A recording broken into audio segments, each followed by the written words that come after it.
Om Om Om.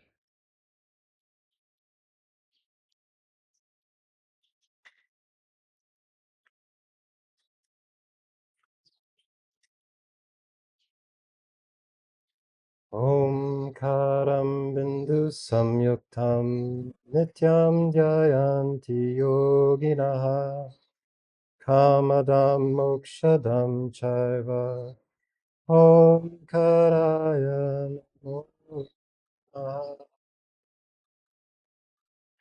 Om Namah Shivaya Gurave Sachidananda Murtaye Isprapanchaya Shantaya Iratejase.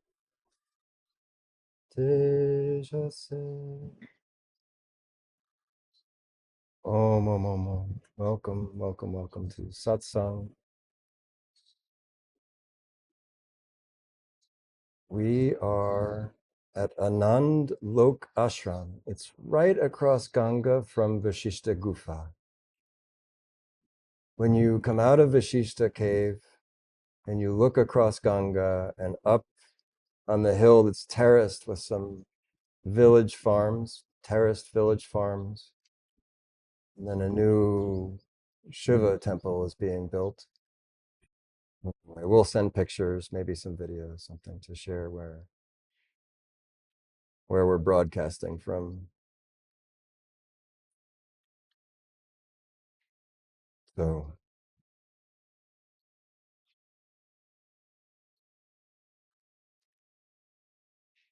who has something?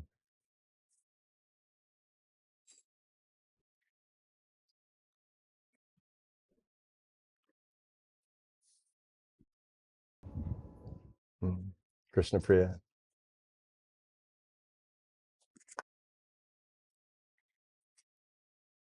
We spoke in our last satsang. We've been talking about a few times recently this idea of getting closer. Like we're getting close to, I assume, the goal of self-realization, some profound shift. In context, we've been saying there are signs. That's how that came up in conversation. So I was contemplating this idea earlier, the idea of getting closer. And I got a little confused because it's not getting closer to what, that's not the question, but getting closer, like the question of time and distance comes into place. And how am I getting closer if I've never actually been apart or separate? So what is this perception of closer and further? The distance and the time, how it plays in. I don't have more than that, but it starts there. I'm not sure if people could hear me, so maybe you could.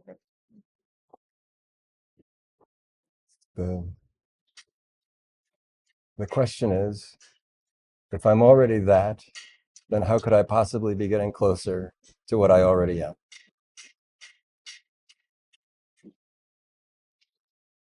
Can't. You can't. But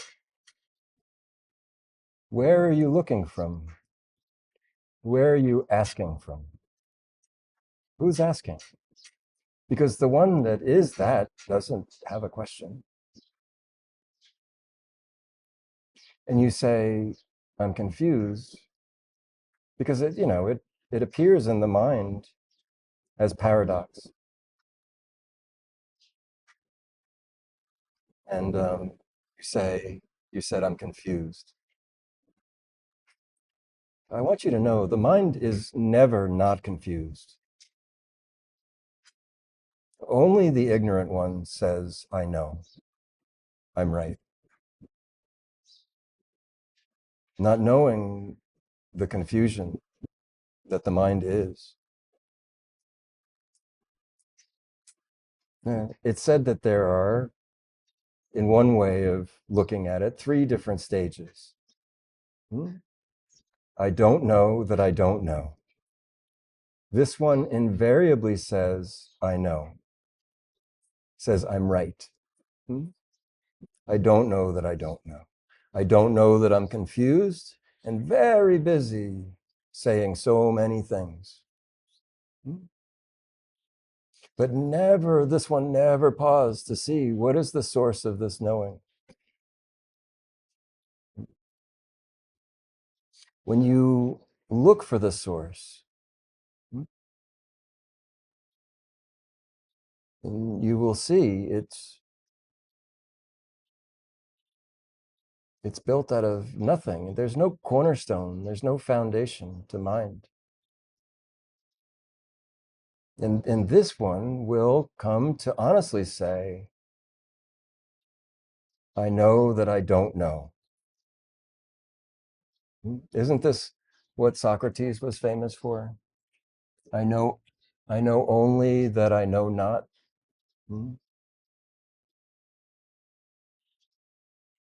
And they called this one a sage.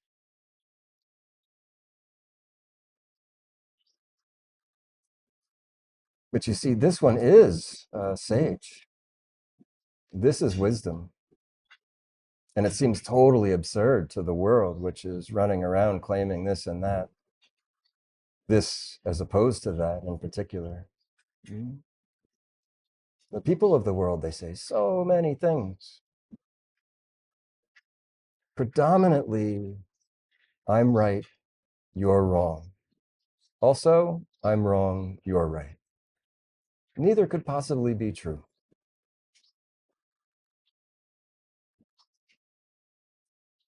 And then in the attenuation of mind, the becoming comfortable in the confusion of paradox, when mind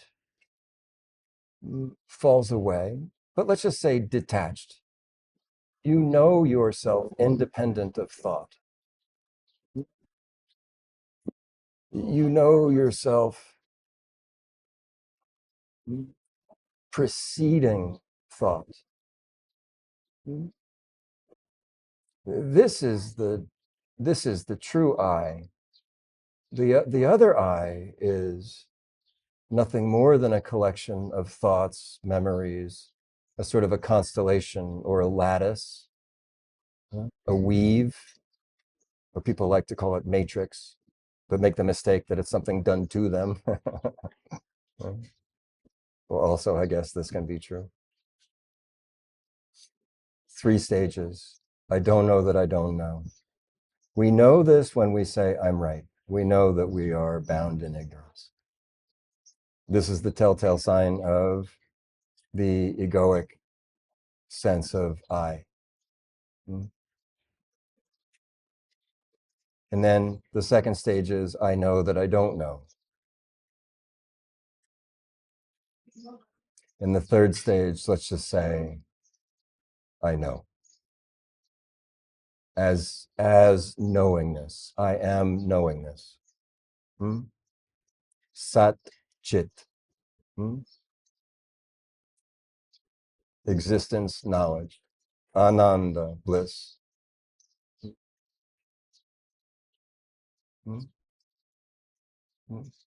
Like this one is I, is the I. All of us the same I expressing as so many me's and you's. So the mind is binary, left hemisphere, right hemisphere, and it's reflective. Left, right, up, down, right, wrong, pairs of opposites.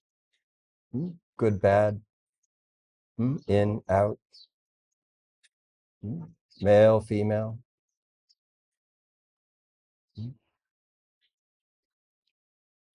These aren't these pairs, these opposites, this duality, this lila, the play or maya, the drama. It's not a problem.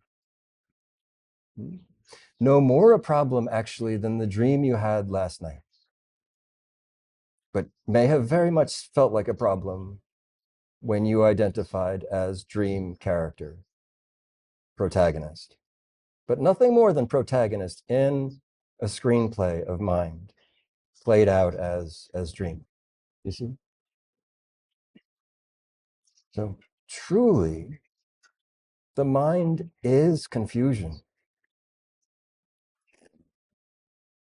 The bliss comes when you are completely okay with being confused. This one might say, I have no idea what's happening.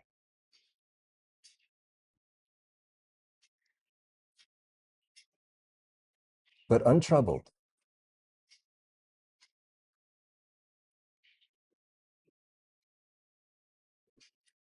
So let's come back because it's an important reflection, an important inquiry. The first thing I ask you is, where are you looking from? Because looking from this Sat Chit Ananda, there's no question. Aham Brahmasmi, I am that. I am that I am. My Father and I are one. Be still and know that I am God.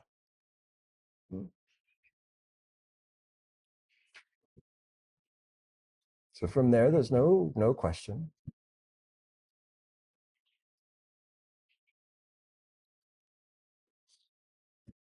But when we're looking,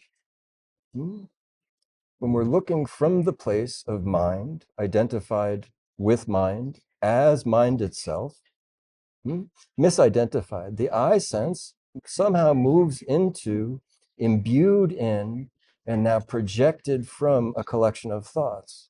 It's the strangest thing. Wait till you see. There's nothing more to it than that. But it has such a palpable, visceral sense of I-ness, doesn't it? And this is honest. This is honest. And honesty is so important. It's imperative.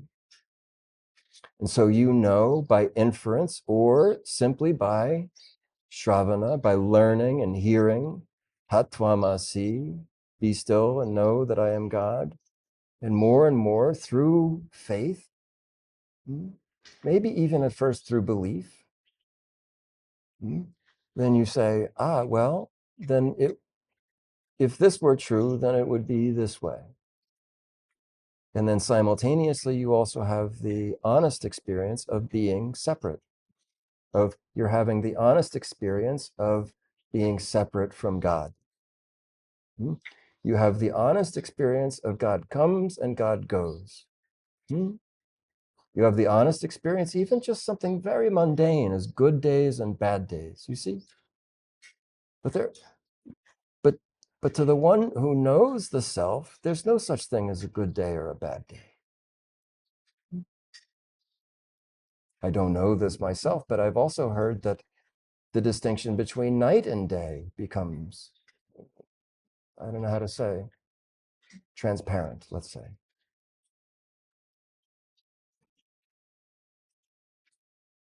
And so when we're identified as the separate self, as seeker, then it is helpful to have affirmation. It's helpful to have guidance. It's helpful to have sangha. It's helpful to have somebody who will be honest with us when it's uncomfortable even.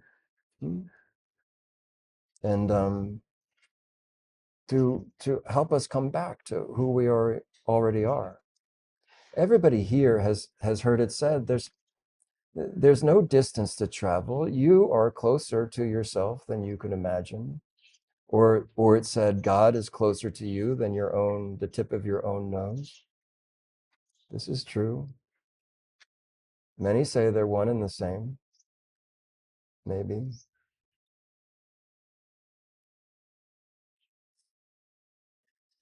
And so there is closer and further. It's honest.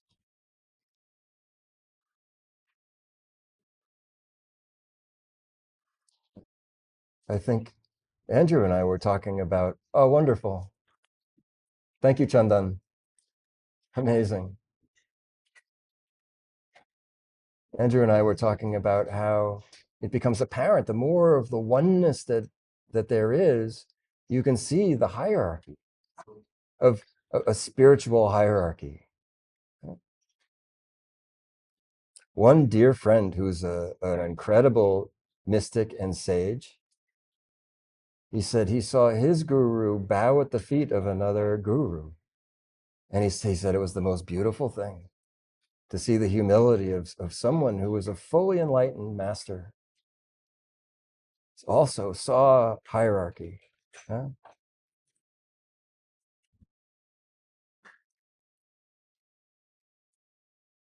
And so it's the same thing with, hopefully you can really tune in while you're working. I appreciate you. You can unplug that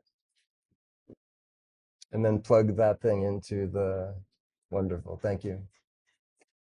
So there is this perception of further away and closer. And it's important to be honest in that.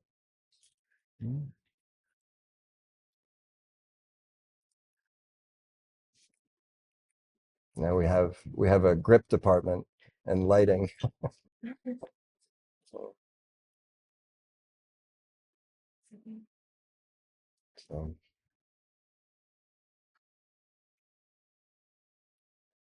and this is at the heart of your spiritual seeking, is holding the truth in one hand with a total faith, absolute faith.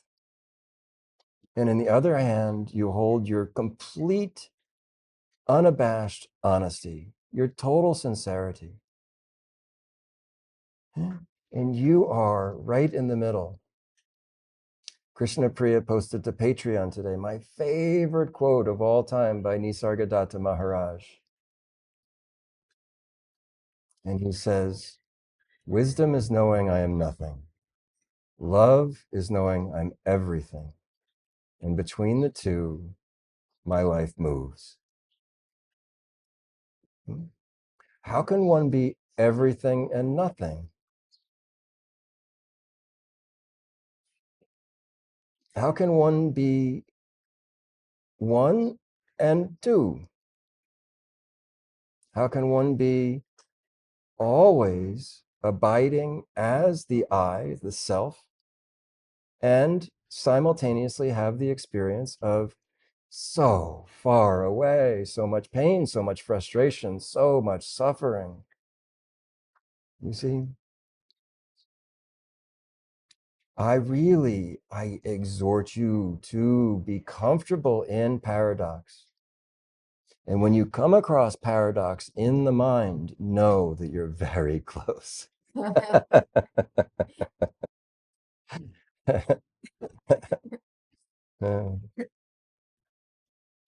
When you are comfortable in paradox,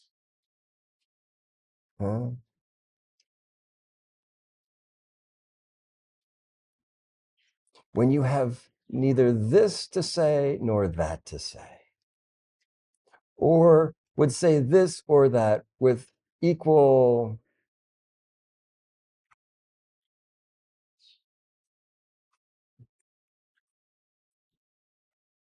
I don't know.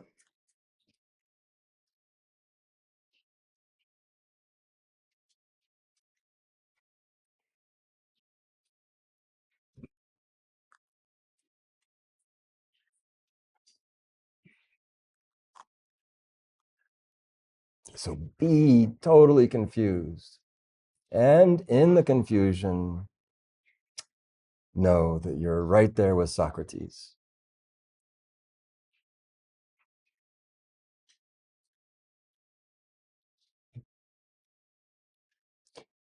If the dream character that you were when you slept last night were able to come to in the dream, Hmm? Wake up in the dream. Hmm? A sage entered the dream from outside of dream and appeared in the dream to the dream character. And now there's a sense of lucidity. And the sage asks the dream character, where did you come from? Who are you?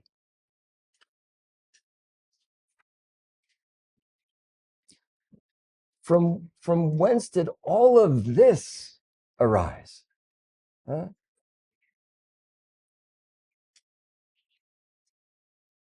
This one, lucid, aware now. What could they say? What could you say? Where did you come from?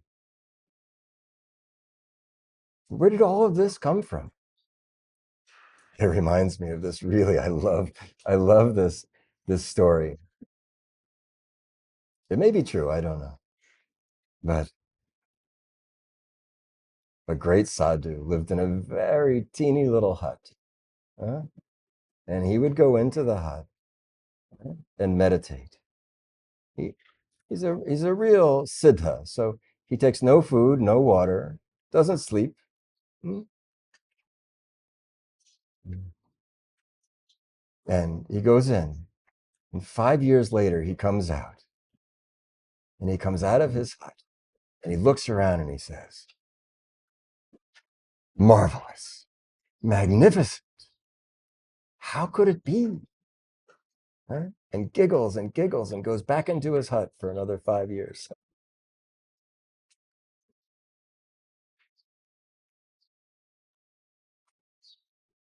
Actually, the story in this context means something different. The first time I heard it, it was in relation to in my own meditations, where um, you have you can have visions and revelations, all kinds of wonderful mystical landscapes can appear. Hmm? And one of the things that started happening some years ago was the mind being placid. All of a sudden, the whole garden landscape with flowers and trees and birds and everything is so bright and beautiful, so crisp and clear. And I would just think, wow, how lucky am I? How how beautiful is God to show me these visions as I sit in meditation. And then one time I walked outside of where I was meditating, and I just started laughing because I'm like, here it is, complete with the smells and the sounds and the touch, the whole thing. It's all right here, and I take it for granted.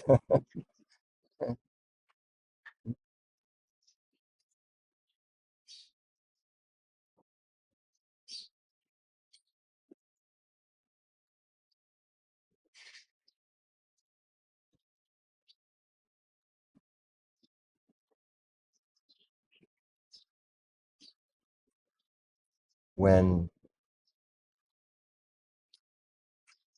each of us will have the experience of the return, the experience of coming back to ourselves, hmm, coming back to God. Then, then, uh, slowly, honesty and truth merge. Honesty and truth at first,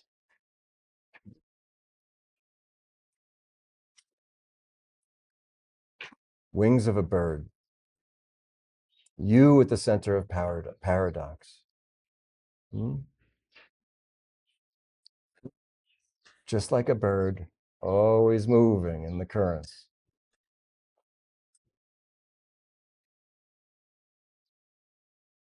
Then hmm, they seem to come closer and closer and closer.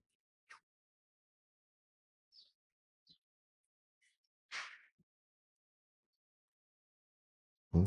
And And you know what somebody where the honesty and the truth, when they merge, what they might say? They would say something like, I am the truth. I am the light. I am the way. You know, each of you will say this from honesty. Soon enough, this will be an expression for each one of us. It's inevitable. It can't be avoided. You may or may not like the timing of it. Sometimes too fast, sometimes too slow.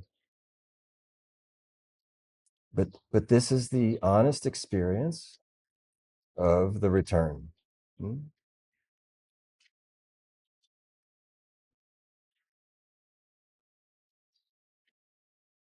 So how beautiful. Another funny thing is, there is the experience. Experience is contrast. Let me not get too technical, but there is the experience of contrast, of progressing, of returning.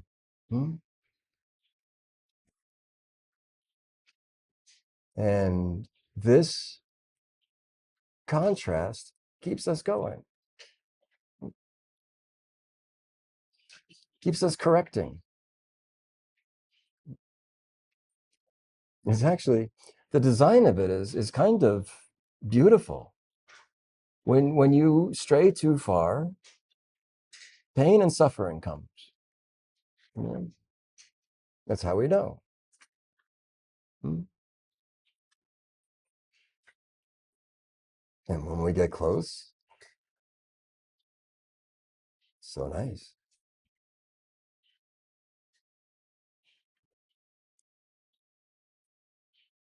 So what can I say? Be confused. Be totally confused and be okay with it.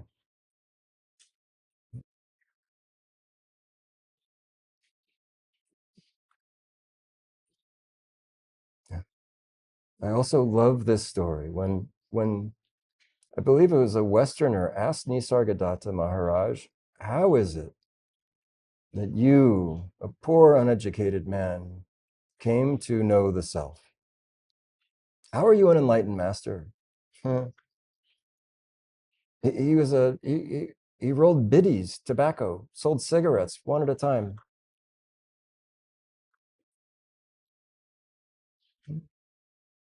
And he said, very simply, my guru told me what I am. I believed him and I acted as if. It's so simple. It's so simple. And the believing, you could say, we can explore believing a little bit more, but this works for now. The believing and the acting as if will bring the honest experience to the truth.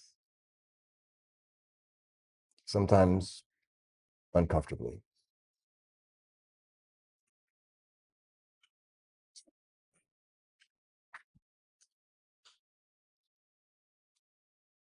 Is it sufficient? Is it okay?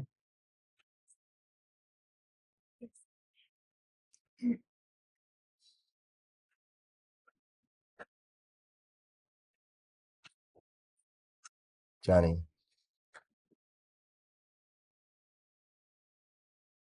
So, as you were speaking,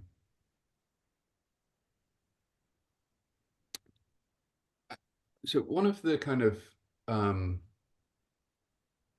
I guess, I wouldn't call it a pitfall, but like a thing that definitely sort of happens both for me and for many people on spiritual path is like, you'll make a bit of progress and then suddenly, the spiritual ego will be like, how wonderful am I for the spiritual progress that I've made? Which immediately takes you kind of, I've found like takes one out of it. Um, one of the things I've been sort of contemplating recently is like,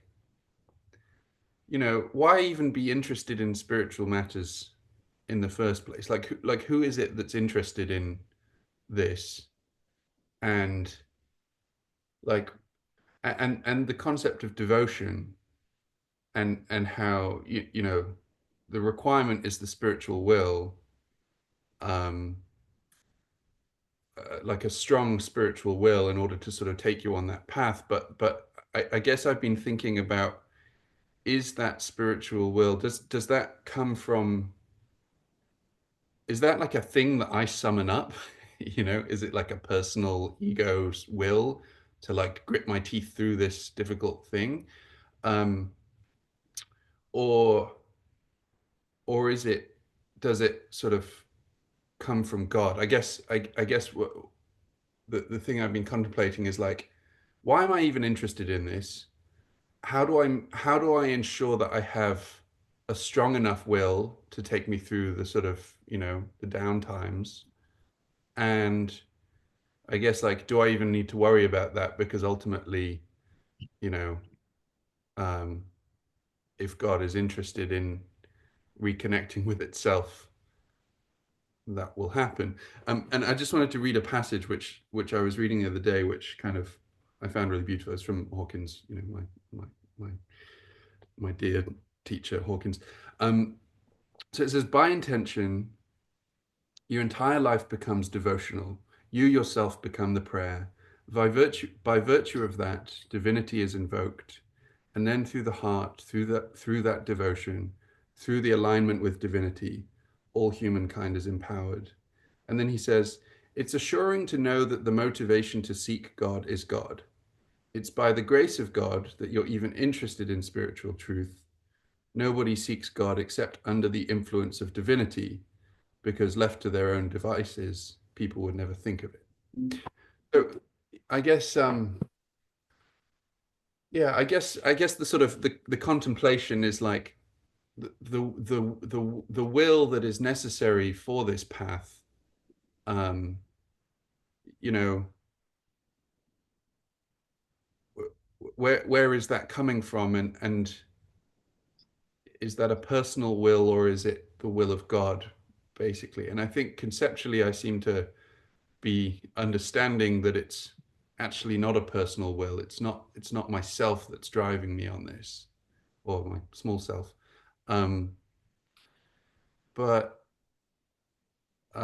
yeah, I think the reason why I sort of raised it was like, you know, I think as you were speaking, you know, this question of like progress, and am I making progress, and you know, how do I keep fighting on this path, you know, when it's sometimes quite difficult, kind of came up. And then like measuring myself by sort of the conceptual progress that I've made versus, you know, actually it's not about me.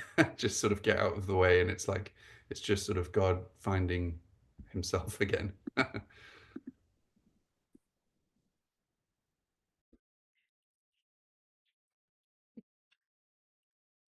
It's a can of worms.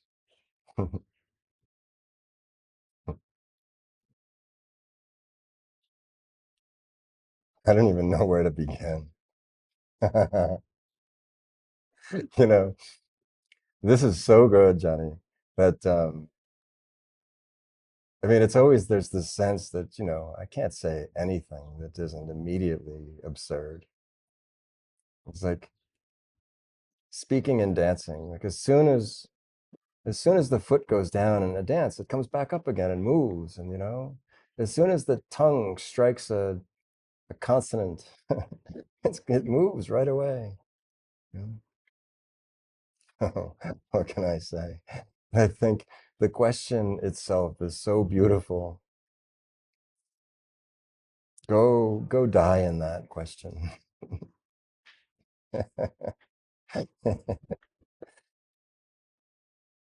but but of course I'll say something.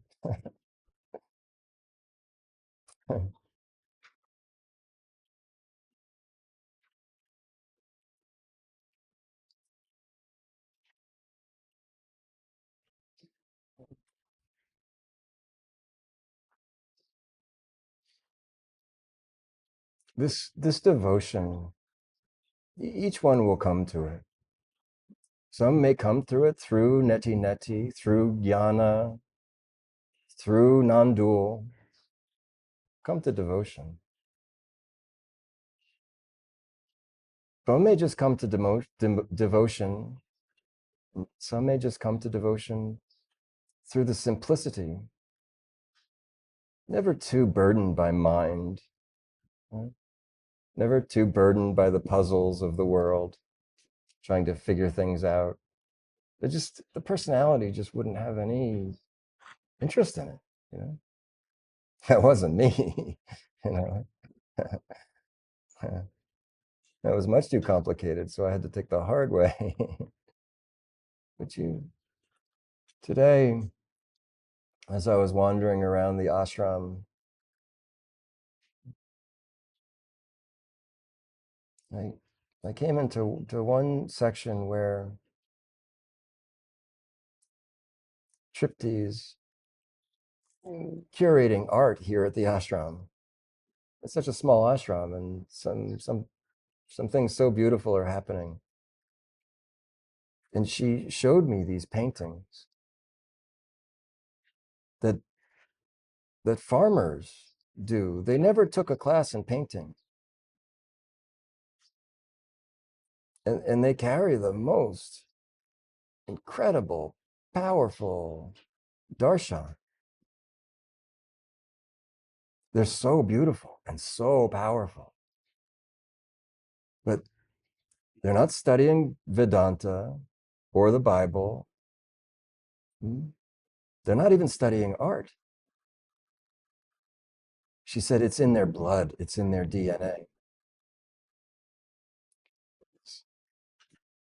In the last couple of days, there was something posted by Yogaville, Satchidananda Ashram, Yogaville.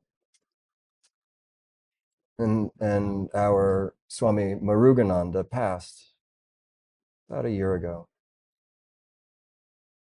And the man that was speaking about it, he said, Swamiji, are you ready? This is the time. And I'm here to guide you in how to navigate this last leg of your journey.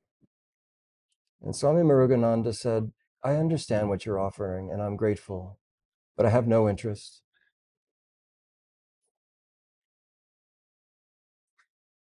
I have only Guru. There's only Guru. I don't do anything. I don't need to know anything. I don't need to prepare for anything. There's only Guru. So simple.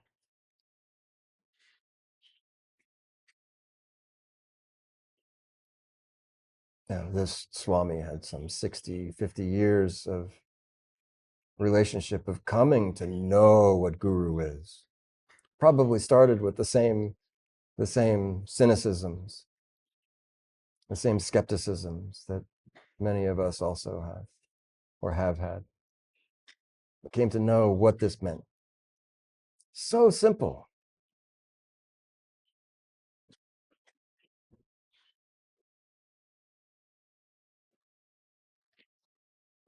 But truly, Johnny, there's your path. And this is so unique.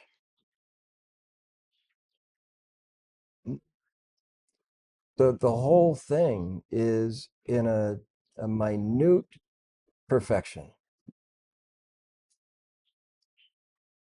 And that whichever way you turn or veer or hone in, it will meet you exactly right.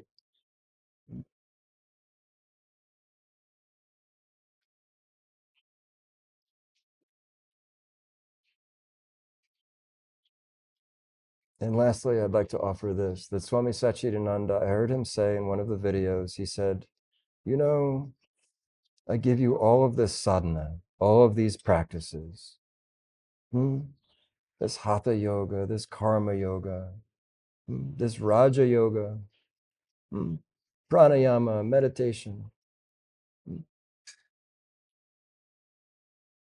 to bring you to the point of total defeat and surrender, so that you plead for God to enter. But that frustration, that trying is essential.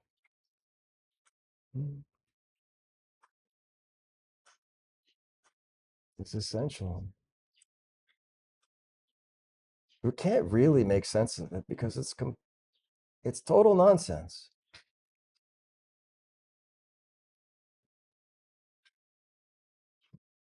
You see, if the mind could have figured it out, you'd be there already. And so, and so all of this is gibberish. It's nonsense. There have been some wonderful comments on social media lately. One says gibberish, just one word, gibberish. And I thought, this is perfect. It's all I offer. Truly, this is all I offer. All of this is gibberish. Another one recently said, can't he just please speak plain English? You see, if reasoning, uh, if the reasoning of the mind could have delivered you to freedom, you'd be there already. I know most of you have such really keen intellects. I'm so sorry for that. No, it's also incredibly helpful. It's also incredibly helpful. But you must wield a sharp knife with precision.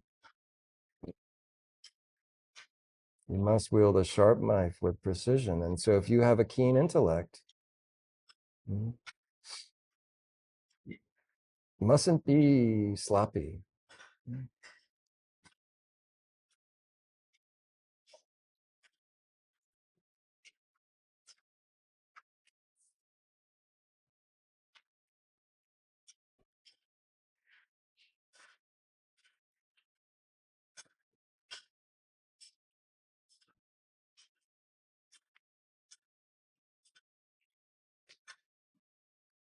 And also, I think, honestly, what David Hawkins expressed there says everything that we would need to know. I couldn't possibly really add anything to that, and I sure wouldn't argue.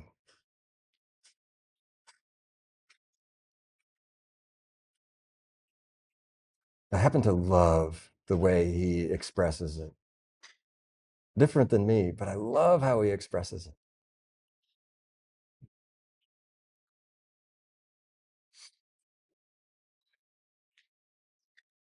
I'm not sure I've ever seen a talk. There must be videos, yes? Yeah, I think I'll have to watch one. I'd love to see how it like moves through him. Because I've read a little bit some years ago. Is he the author of Power versus Force? Is that him? Yes. Yeah. Beautiful. And so precise. So sober. Huh? Love it.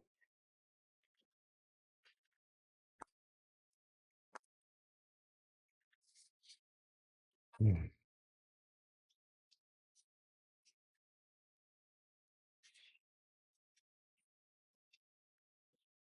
Gibberish.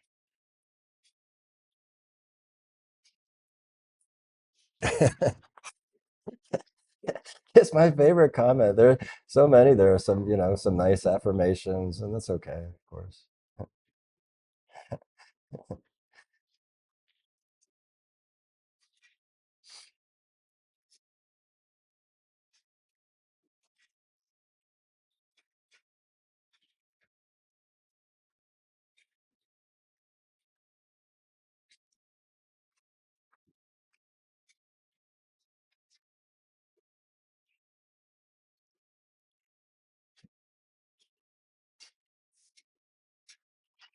Truth and honesty.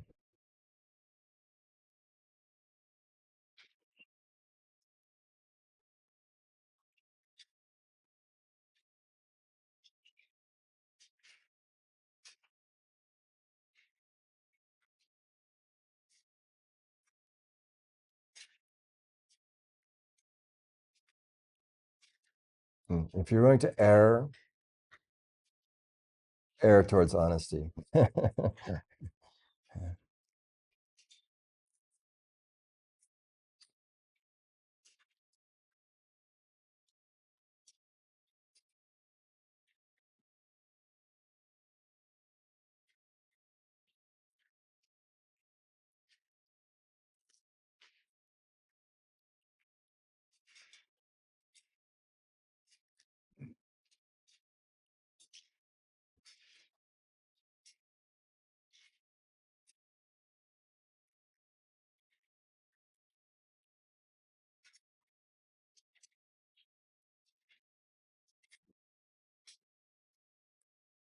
Something more?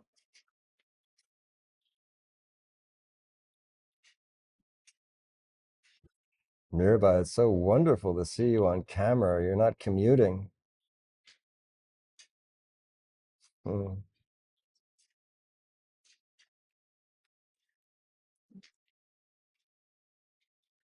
Chapters closing and new chapters starting. Beautiful. And Ranjani Ma from New Vrindavan in West Virginia with Rukmini. And Gandharvika, yes? Who else is there? I came a day early, so I spent last night, this morning at 5 o'clock in the temple. So Hare Krishna, Hare Krishna. Nataraj, may I ask a question? Please. Mirabai talked about the sweetness of endings, and I'm working with the same thing. And sometimes the sweetness is there, but there's a little bit of the bitter sweetness that goes with it. And it's just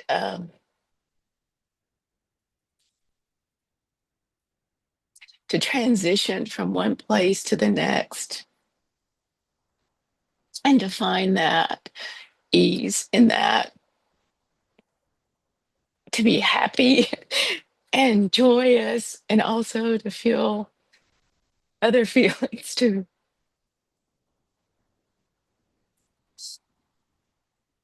That's all. Just if you have any thing to say. Tell me more. Oh, the clinging and wanting things to be the same. Want to hold on and want to go forward. Both are true. Safety in where you're at and joy in what you see. Both are true. Both are true. They're true. And then fear of the unknown and fear of being stagnant.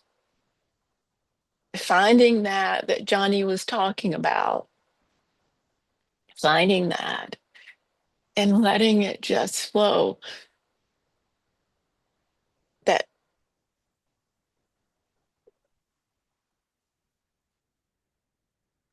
allowing God just to flow and go with that and know that that's the will.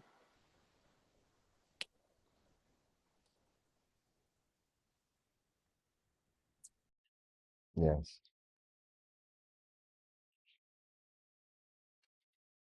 Thank you. Very good. Can you find where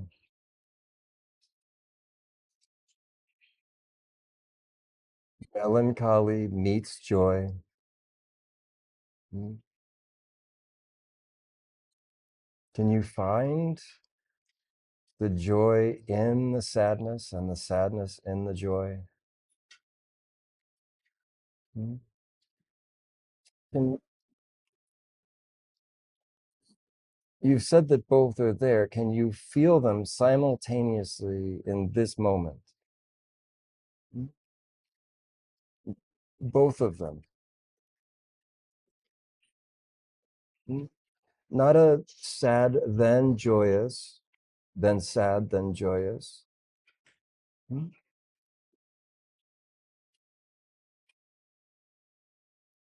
Can you see how they actually wrap around each other in a dance?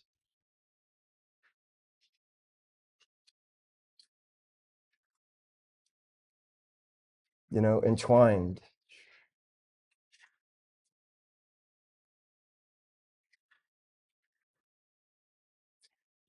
Now can you see the devotion, the surrender?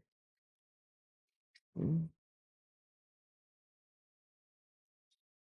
To that it just is.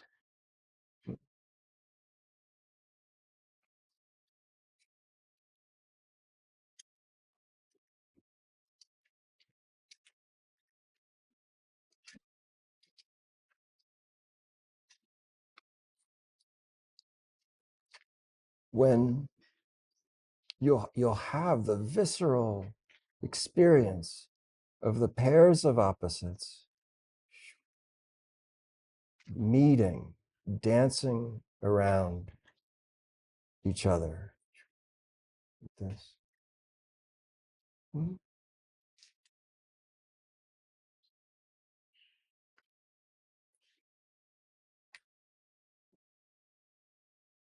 This also is the same dance. This is the dance of Shiva Shakti.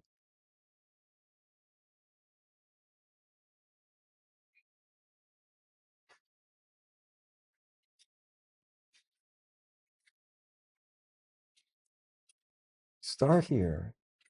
Sadness and joy. You say already, I'm experiencing both of them. And now in this moment, they're simultaneous. And you're feeling them in a dance. Separate but the same.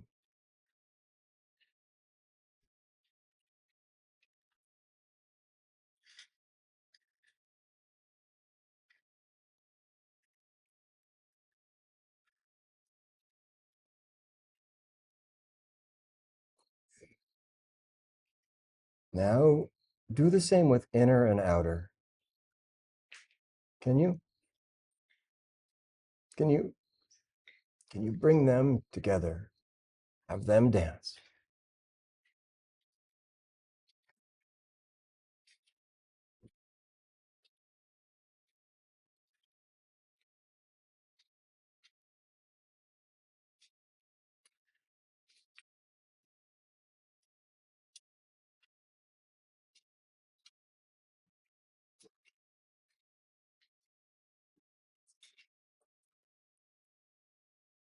Whatever it is that you're experiencing in the merging and the dance, the sameness and the simultaneous separateness, bring it now into your heart.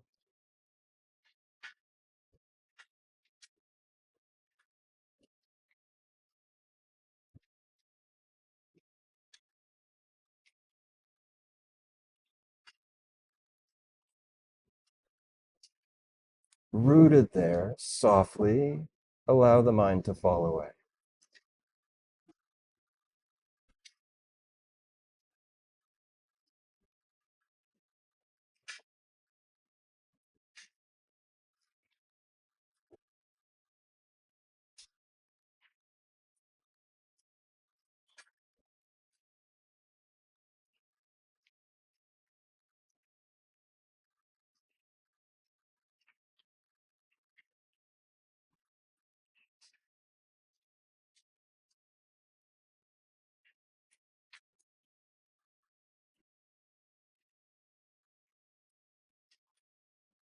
Can you feel the stillness and the movement simultaneous?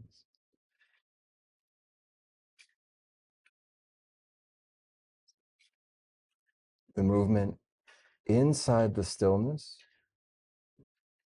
in your heart. Movement inside the stillness inside your heart.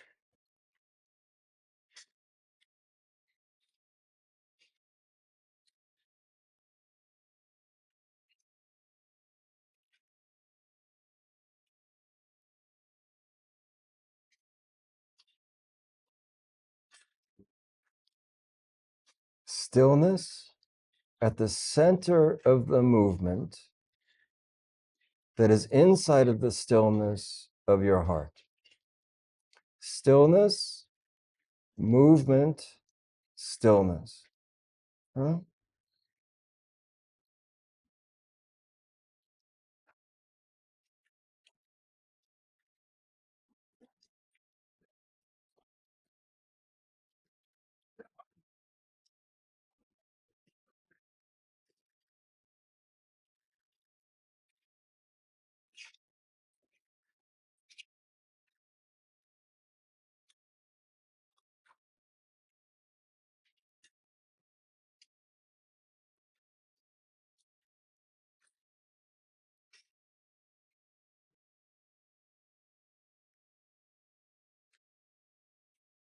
Now add the teeniest smile, Just do it. You may not want to, just do it. Just add the teeniest smile to your face.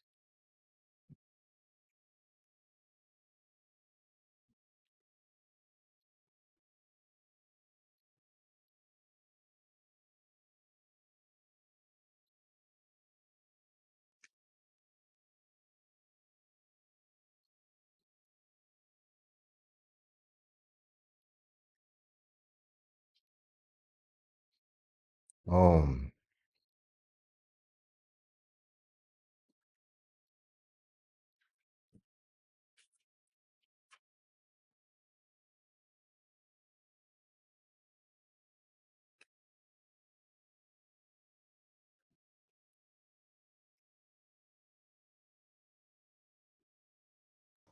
Om Karam Bindu Samyuktam Nityam Jayanti Yoginaha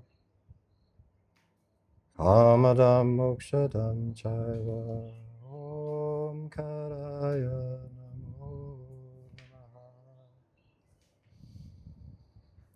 Om Karam Bindu Samyuktam Nityam Jayanti Yoginaha Kamadam Mokshadam Chaiva Om Karaya Namo Namaha Om Karam Bindu Samyuktam Nityam Jayanti Yoginaha Kamadam Mokshadam Chaiva Om Karaya Namo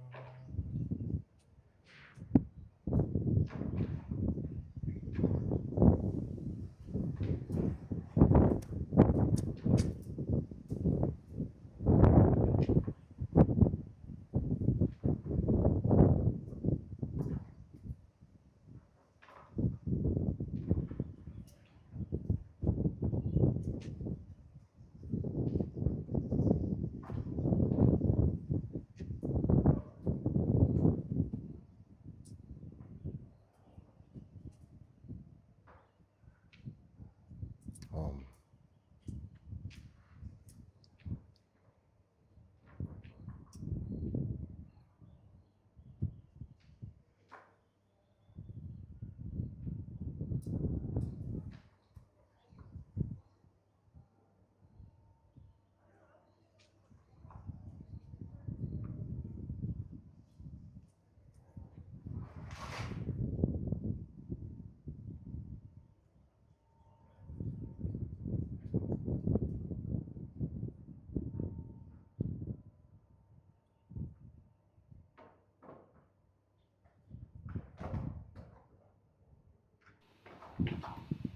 Yeah. What can the mind do with that? What can the mind add to it? Something to be said, articulated, something to figure out. Hmm?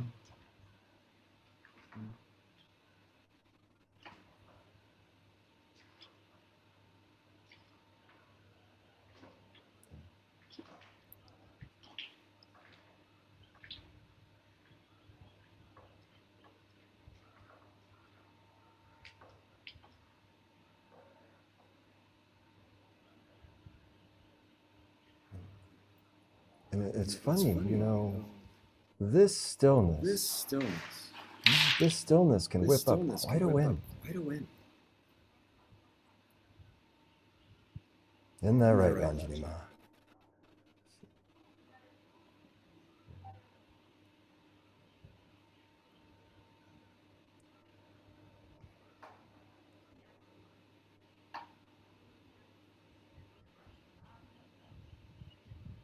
That doesn't make any sense. It doesn't make any sense.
If you're happy and you know it, clap your hands.